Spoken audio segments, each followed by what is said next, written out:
It's time to tickle my pickle! Today, we're gonna make some pickled Fresnos, one of our favorite things. If you've never had a Fresno chili, it looks like this. It's a little bit more craggly, I guess, looking than a jalapeno, and it's also bright red. But it's about the same size. I think it's a little hotter, but it's a lot more floral, lots of depth of flavor, and it is a California native.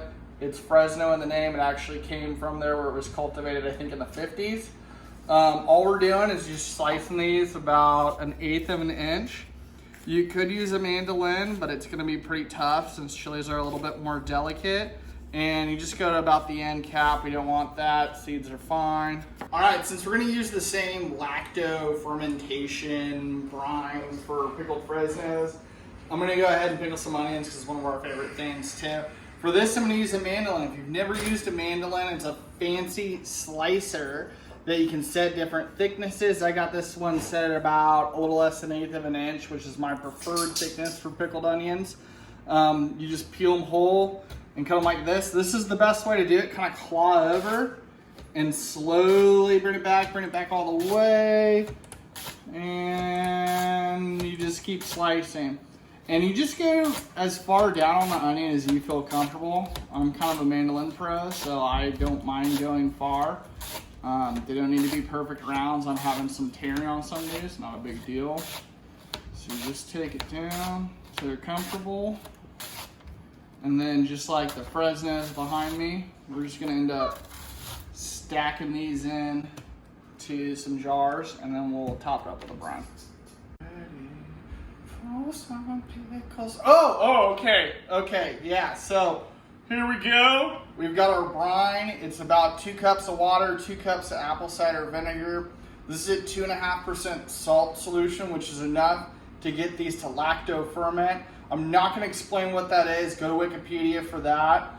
Does it have to be apple cider vinegar, or you can use any vinegar you want. You probably want something that's at least 5% acidity, and you can check that on the label.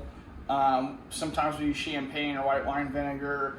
I don't really like plain white vinegar because I just think it's boring as fuck. So I like apple cider, especially since it adds the perception of sweetness, which we've got 2 very aggressive flavors here, so I think that's nice. So in these 2 jars, I've got our thinly sliced onions.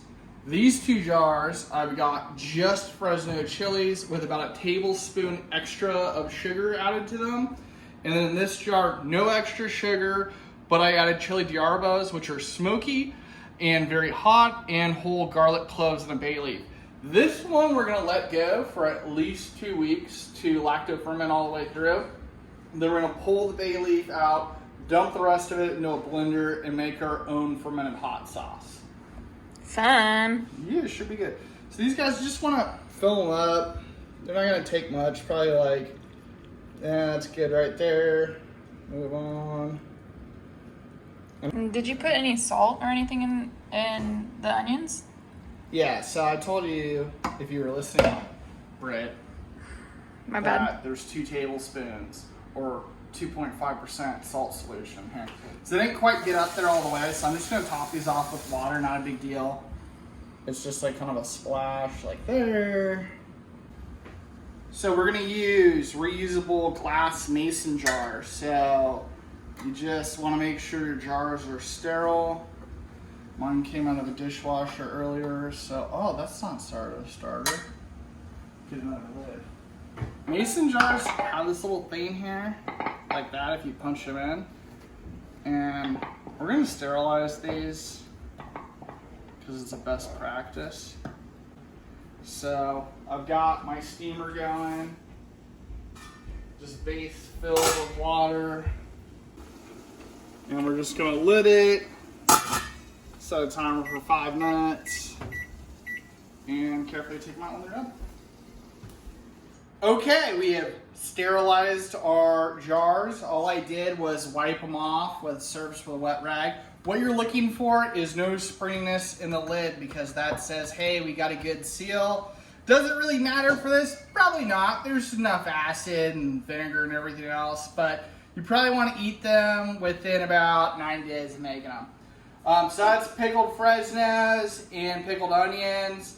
In a couple of weeks, we'll blend this guy up and I'll show you how to make your own hot sauce. Thanks.